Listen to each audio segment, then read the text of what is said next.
HIV vaccine trials begin in South Africa ahead of World AIDS Day.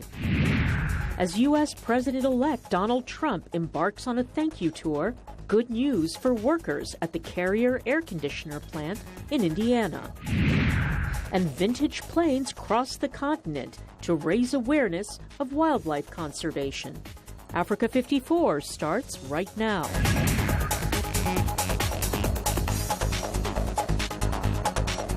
Good evening, I'm Haiti Adams Fitzpatrick. This is Africa 54. Thank you so much for joining us.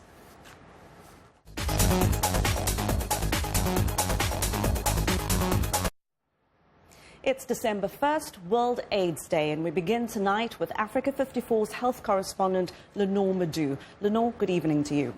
Hello, Eddie. And on this day each year, World AIDS Day, this is our people worldwide unite in the fight against HIV and show their support for people living with HIV and commemorate people who have died. This year's theme is Hands Up for HIV Prevention. The campaign looks at ways to improve prevention strategies, especially for people who are vulnerable to transmission, adolescent girls and young women in particular. In a report released recently, UNAIDS says 18.2 million people are now on antiretroviral therapy. However, women between 15 and 24 years of age are at great risk of infection. An estimated 34 million people have the HIV virus globally. More than 35 million people have died of the disease since it was first identified in 1984. Over the years, scientific advances have improved prevention, treatment, and living with the virus. But many agree more remains to be done. Now joining us live via Skype from Baltimore, Maryland is Dr. Chris Berer, Desmond M. Tutu Professor of Public Health and Human Rights, Associate Director of Johns Hopkins University Center for AIDS Research, and President of the International AIDS Society. Dr. Berer, welcome to the show. Thank you, Lenore. It's wonderful to be here. So this year's World AIDS Day looks at prevention, especially with adolescent girls and women. What is your take on the impact of HIV among this particular group? Well, this is one of the groups that we're the most concerned about, particularly, of course, in Africa, and particularly in southern and eastern Africa, which are the parts of the world where we see predominance, the majority of new infections in adolescent girls and young women. The rates are really very high. South Africa, just as an example, about 1,000 new infections a day still. So we're very concerned about this group, and the good news is that we really do have some new prevention approaches with evidence for efficacy. So there's a lot of reason to be optimistic this year. So we have reasons to be optimistic, but it is really a reason for concern when we see the rate among young people. Could complacency become the new HIV crisis? I mean, the sense that giving progress, perhaps young women and men are not so worried about HIV that much anymore and do not make the appropriate steps for prevention. Well, that is a real concern. And one of the things that we're most excited about is that the very good evidence that treatment, effective early treatment of HIV infection, reduces a person's risk of being infectious, of onward transmission. But when we look, for example, at men in their 20s and 30s, we see that a very significant proportion of those men living with HIV are not tested and are not treated. And so because of that, that is bad for their health, but it also means that they continue to be able to spread the virus. So if we want to reduce new infections in women and girls, we really also have to do a much better job of engaging men in HIV testing and treatment. And we have to be smarter about that. We have to reach men where they are, in workplaces, in hours that are convenient for working men, and we have to reach them with things that they're interested in too. So there's very good data, for example, from Kenya and Tanzania that shows if you add screening for hypertension and diabetes, you get a much better buy-in of men agreeing to HIV testing. That's the kind of out-of-the-box thinking that we're going to need to really make a change in this epidemic. Let's talk about R&D real quick, research and development. You were co-chair for this year's International AIDS Conference, a gathering where many experts present their work and research. What would you say are some of the latest top breakthroughs in HIV/AIDS research? Well, I did have the honor of co-chairing the International AIDS Conference in Durban with my friend and colleague, Professor Olive Shisana from South Africa. I think certainly one of the big advances was the data from the HIV vaccine trials, that was HVTN 100, that looked at the immune responses in Africans and showed that they were really very vigorous. That data, which was presented in Durban, led to the decision to go ahead with starting the next efficacy trial, the big phase 3 trial of a new HIV vaccine. That started just a few days ago in South Africa. That's HVTN 702. It's a partnership with the U.S. and South Africa. And very importantly, I think that study is going to look at men and women with heterosexual exposure, over 5,000 of them, with a vaccine that is very much developed based on the subtype of HIV which is circulating in southern Africa. That's the clade C virus. So that's very important as an advance. Okay, great. Thank you so much, Professor Berra. We'd like to end on the note of hope. We thank you for joining us today. Thank you very much.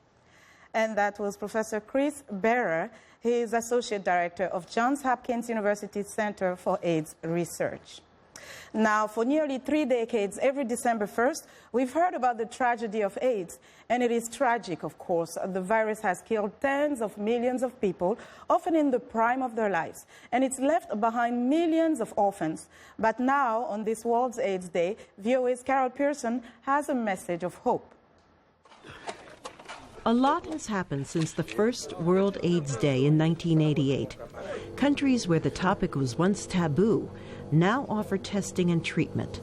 Mothers with HIV can have healthy babies and live to raise them. Drugs can keep the virus from spreading, and now scientists are talking about vaccines and a cure. Researchers are injecting thousands of volunteers in South Africa with a potential vaccine in a trial that just got underway. They are also trying to use the body's own immune system to keep the virus in check. One study conducted by the University of Pennsylvania shows that this may be possible. We infuse antibodies into the patients, the participants in the study, and we want to see if those antibodies would control the HIV virus, would keep it quiet and prevent the virus from coming back when we stop antiretroviral therapy. Dr. Pablo Tibas spoke by Skype.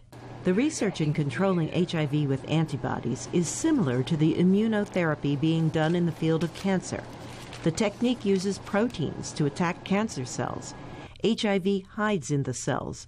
If a patient stops taking anti-AIDS drugs, the virus comes back. When you think about oncology and cancer therapy with these immune-based therapies, what people are doing now in that field is to try to boost the immune system to eliminate the cancer cells. The problem of eliminating the HIV hideout is similar.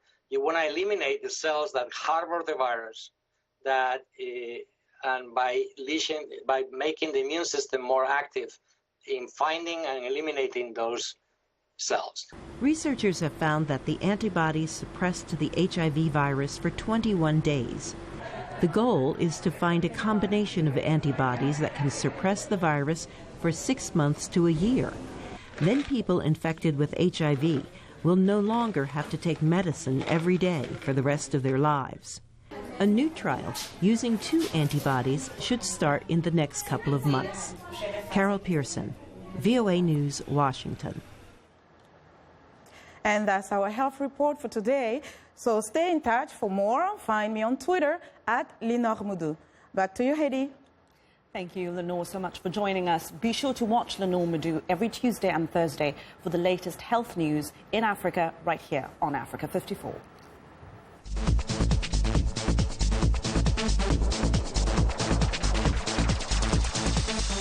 To the world of politics now, and Gambians are voting today in one of the country's closest elections in more than 2 decades. And that vote went ahead despite an internet blackout, a protest ban and allegations of vote rigging. President Yahya Jammeh is facing the biggest political challenge of his 22 years in power. He wants a 5th term in office, but he has stiff competition from political newcomer and businessman Adama Barrow, who has the backing of several opposition parties. A third candidate, former ruling party MP Mama Kandeh, is hoping he'll end Jammeh's rule. Earlier this week, President Jammeh warned there'll be zero tolerance for protests or unrest over the election results. A top opposition politician from Ethiopia's Oromo region has been arrested after he returned from a meeting with members of the European Parliament. Merera Gudina travelled to Brussels, where he reportedly spoke out against Ethiopia's political crisis. Gudina, who leads the Oromo People's Congress, was arrested in his house in Addis Ababa shortly after he returned from Europe. Government officials say Gudina violated an emergency rule by, quote, making contact with terrorist groups. The Oromo region has been at the center of protests against land grabs and what opponents say is a government crackdown on political freedom. Media reports suggest the United States is trying to secure the minimum number of votes needed for the UN Security Council to impose an arms embargo on South Sudan. The US also wants further targeted sanctions against South Sudan's rebel leader, Army Chief of Staff and Information Minister, who it says are fueling violence and obstructing peace. Now, the UN Commission for Human Rights has warned that ethnic cleansing is taking place in parts of South Sudan, setting the stage for what could be a repeat of Rwanda's 1994 genocide. The Security Council resolution needs 9 votes in favor and no vetoes in order to be adopted. But a senior diplomat speaking on condition of anonymity said so far only 7 members are in favor, while the remaining 8 are planning to either abstain or vote no. Russia and China are skeptical whether an arms embargo would make a difference, saying South Sudan is already awash with weapons. But diplomats don't expect them to actually block the measure should it be put to a vote at the Security Council. U.S. Ambassador to the United Nations, Samantha Power's term is about to come to an end as the Trump administration prepares to take over here in Washington. Power has had to deal with some of the world's worst conflicts since taking the job in 2013. She spoke to VOA earlier this week after the UN Security Council approved new sanctions against North Korea for its unrelenting pursuit of nuclear weapons. Our report from Slatika Hoke. North Korea has been under UN sanctions since 2006 for its illicit nuclear and ballistic missile tests, but it has persisted in building nuclear arms. Power told VOA the new sanctions will close some of the loopholes of the previous ones, but much will depend on how well they are implemented by China, North Korea's main benefactor. My sense is that they find 2 nuclear tests in a calendar year extremely destabilizing. They see the steps that responsible nations like the United States, Korea, Japan have to take in terms of our deterrence, in terms of military exercise to prepare because of the provocations and the illegal actions of the North Korean regime. And I think they are very sincere in wanting the denuclearization of the peninsula. During her term as U.S. envoy in the World Organization, Power was involved in seeking solutions for war-torn Syria.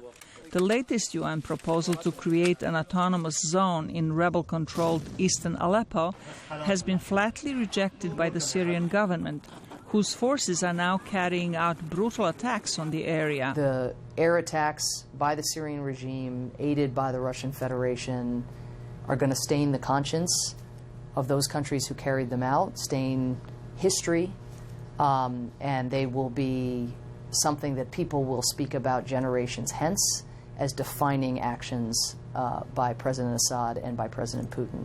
Power said the conflict in Syria can only end through a negotiated process. They can take a populated area, even one as substantial as eastern Aleppo, inflict horrific human carnage, and the war will not end. If anything, you will have more people who will be eager to take up arms against the regime. What will end the war is a political solution. Power also has been engaged in UN efforts to end the ethnic violence in South Sudan. We are urging Security Council members to act quickly to impose an arms embargo in order to change at least one dimension of the South Sudanese government's actions, which is their propensity for choosing armed systems over food for their people. Power's term as UN ambassador ends early next year when the new Republican administration takes over. Zlatisa Hoke, VOA News, Washington.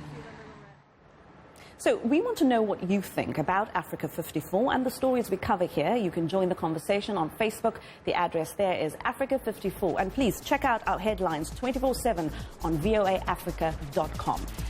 Coming up, could Donald Trump's deal with an Indiana air conditioning manufacturer provide clues to how he'll govern? We'll take a look at that after the break. Stay with us.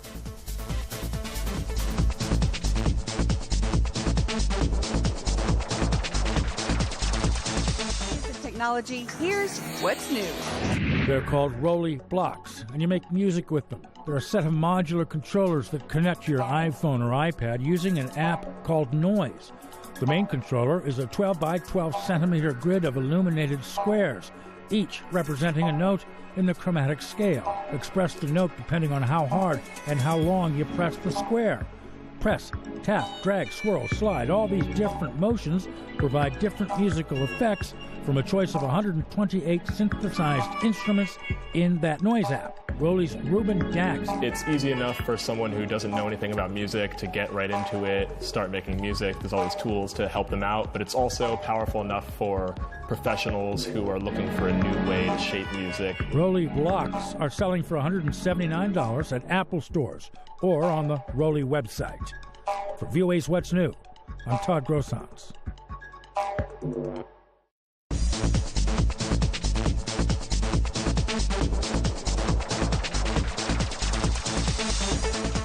Welcome back. We go to South America now, and there's an update on the deadly plane crash in Colombia. There's growing evidence tonight that the plane carrying a Brazilian soccer team had run out of fuel before it crashed, killing 71 people. Aviation officials are now investigating why the plane flew under those conditions.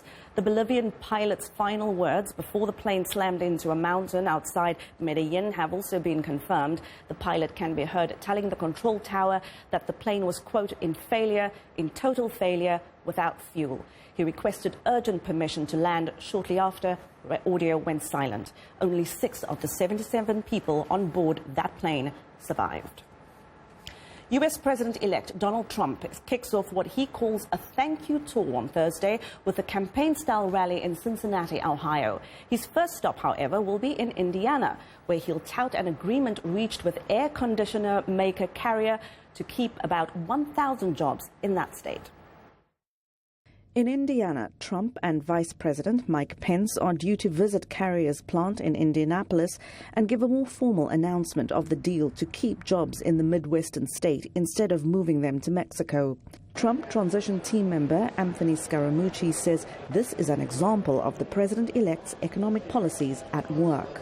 If you keep 1,000 jobs for the Carrier Corporation and you leave them in Indiana, well, that's an increase, or at least not a decrease in your tax base. So the idea here is to use the tax policy to create more middle-class jobs and to create wage growth for the working class. And so the combination of those two things, I think you'll see with dynamic scoring that we should have a revenue neutral, deficit neutral, or possibly even a reduction in the deficit if we handle this properly. Carrier, which is part of the industrial and military conglomerate United Technologies Corporation, said earlier this year that it was relocating its Indiana operations as a cost-cutting move. The company said in a statement Wednesday that factors in its decision to stay included financial incentives from Indiana and a promise from the incoming Trump administration to create an improved, more competitive U.S. business climate. A policy analyst with the nonprofit group Issue One, Meredith McGee, says the Carrier's decision is good news, but raises questions about the influence of money in public policy. I think this is actually what happened with Carrier is a perfect demonstration of the, if you will, awesomeness of the power of the presidency, which shows why these steps are unique and why these conflict of interest issues are so important. Well, neither the company nor Trump has given details such as what threats or specific incentives were used to get Carrier to change its mind, or whether United Technologies will move other jobs from a separate Indianapolis plant to Mexico.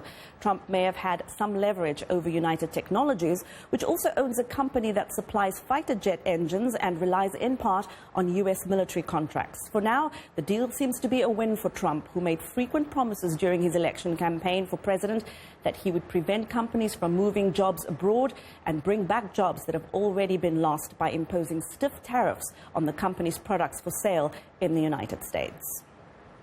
Earlier this week, we brought you a story about the shortage of fighter squadrons in the U.S. Air Force. While wars continue abroad, there's a second crisis hitting hard at home, a shortage of mechanics to keep the Air Force planes going. VOA's Pentagon correspondent Carla Babb has more. Motors running. Maintainers keep the Air Force flying high. But recently, their numbers started falling to the tune of about 4,000 airmen short. There's a strain, for sure. The workload for a maintainer at Joint Base Langley Eustis is relentless as they work on the F-22 Raptor jet and the T-38 Talon, a jet that's about 50 years old and needs frequent repairs. Maybe once a day to once every other day, we'll bring back a jet that has some kind of issue that needs to get fixed by our maintenance before it can get launched back up. So even at night when we're not flying, they're working on the planes and making sure that they're ready to go for the next day. But despite the lack of manpower, maintainers say they have a job to do. We all understand that the whole more with less is happening, but I mean, regardless, jets have to fly. So we're going to make it happen. But yeah, there's definitely pain in that process. I don't have any disagreement. Back at the Pentagon, officials admit that can-do attitude has so far led to little relief. We were living, on the edge with our maintainers for a long time. But we were able to accomplish the mission. Lieutenant General John Cooper, who is in charge of the maintainers, has been managing a shrinking force after a series of shrinking budgets from Congress. We were driven to the force structure that we're at last year and growing from sequestration. There's no doubt about it. That's in the history books. Cooper and Major General Scott Vanderham, who's in charge of fixing the fighter pilot shortage, say the Air Force is no longer able to do more with less. We owe them capacity, more people, and we owe that now as soon as we can. Because while the maintainers are succeeding in their combat mission abroad, Cooper says the airmen are no longer able to complete their ever-important training mission. We're paying the prices back home where we have to train our air crew for the high-end fight, for the next fight. So we're taking our lumps at home where we can't produce the sorties because of the manpower. The Air Force hit a 3,800 maintainer shortage in 2015. A training increase was approved this year that added about 500 maintainers, but there's still a shortage of 3,300. If the Air Force budget doesn't dip, the generals say they'll be out of the maintainer manpower hole by 2021. Reporting at Langley Air Force Base, I'm Carla Babb, VOA News. Well, it's time now for a short break. Still to come here on Africa 54. Vintage planes take to the African skies, and it's all for a good cause. We'll be right back.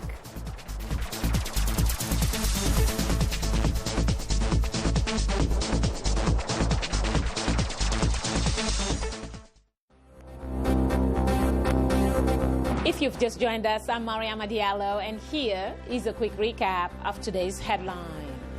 In the DRC, tens of thousands of refugees from South Sudan continue to pour into the country as conflict worsens in the greater equatorial region. In the Gambia, voters head to the polls in closely contested presidential election. In South Africa, a UNAIDS report shows that girls between 15 and 19 years old account for 74% of all new infections globally, with 90% in southern Africa. In Mali, the former army captain Amadou Sanogo goes on trial. He's charged with murdering 21 soldiers after staging a military coup in the country in 2012. That's all for today. Thanks for watching. We'll see you next time.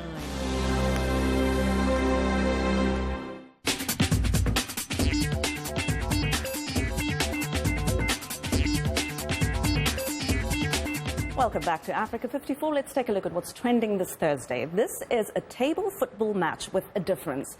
These robots whizzing around the Greenfeld table are competing in the football final of the World Robotics Olympiad on the outskirts of India's capital. WRO is an event for science, technology and education and brings together young people from all over the world to develop their creativity and problem-solving skills through robotics competitions. Participating teams build and pre-program their robots to take part in automation challenges in a number of different categories, including advanced robotics and WRO football.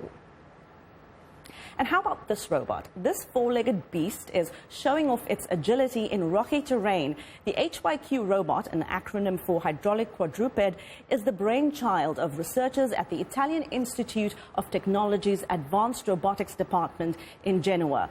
The HYQ can trot, walk, and rocks and pebbles, climb stairs, walk backwards and keep itself upright if it gets knocked down. These are exactly the qualities a robot needs to be able to navigate challenging, unstable terrain, such as collapsed buildings in the aftermath of an earthquake. More research is needed, however, before HYQ robots are ready to be deployed in the field. And that is what is trending today. Imagine this, vintage planes flying in the skies over 10 African countries. Must be a beautiful sight. Well, that's what you were able to see if you were in Kenya last Sunday. The Vintage Planes Rally is raising funds for UNICEF and BirdLife International to promote wildlife conservation. But it hasn't been all plain sailing. The pilots of the 20 old biplanes have had a spot of trouble. Before reaching Kenya, they were detained in Ethiopia for 2 days because of paperwork problems. Mohammed Yusuf has more from Nairobi. They're on a mission in the air and on the ground. It is a mission to raise money and awareness for wildlife conservation in Africa. Adam Morant is one of the 20 pilots who landed in Kenya's national park. I'm very privileged and happy that I can be that, and hopefully we'll have more of those kind of events that we can make sure that it's aware for the wildlife and the parks and good support for them. One rally sponsor is BirdLife International, which is hoping to create awareness of the decline of vultures in Africa. The Vintage Air Rally began 2 weeks ago in the Greek island Crete, after landing in Ethiopia, where the 40 crew members were detained for 2 days for allegedly entering its airspace illegally. The rally team made it Kenya, where aviation fans turned out. Organizers of the local event say the historic biplanes from the first half of the 20th century created a lot of buzz and gave a lift to Kenya's tourism. We were trying to create an opportunity to showcase Kenya's tourism, and to do that you can see the crowds that have turned up. What this will take is take the story to the world. We want Kenya to be seen as a star destination. We want people to come to Kenya. The crew has already covered 5 countries, 5 to go. The trip ends in Cape Town on December 17th. Mohammed Yusuf for VOA News, Nairobi. And that is our show for today. From all of us here in Washington, me and our team, thank you very much for watching. Good night.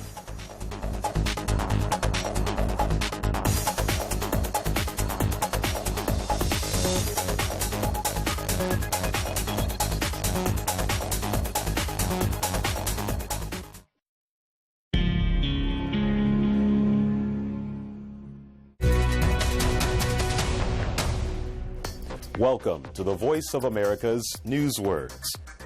This word is used in stories about your health. Glaucoma. Glaucoma affects more than 70 million people around the world, according to the World Health Organization. People typically don't even know there's a problem until glaucoma has permanently destroyed much of their vision. In China and India, glaucoma is the second leading cause of blindness. Glaucoma is an eye disease. It is one of the top causes of blindness in the world. It is irreversible. That means once a person has it, doctors cannot cure it. Experts say a yearly eye exam is the best way to prevent glaucoma. Now, when you hear the word glaucoma, you will know what this newsword means.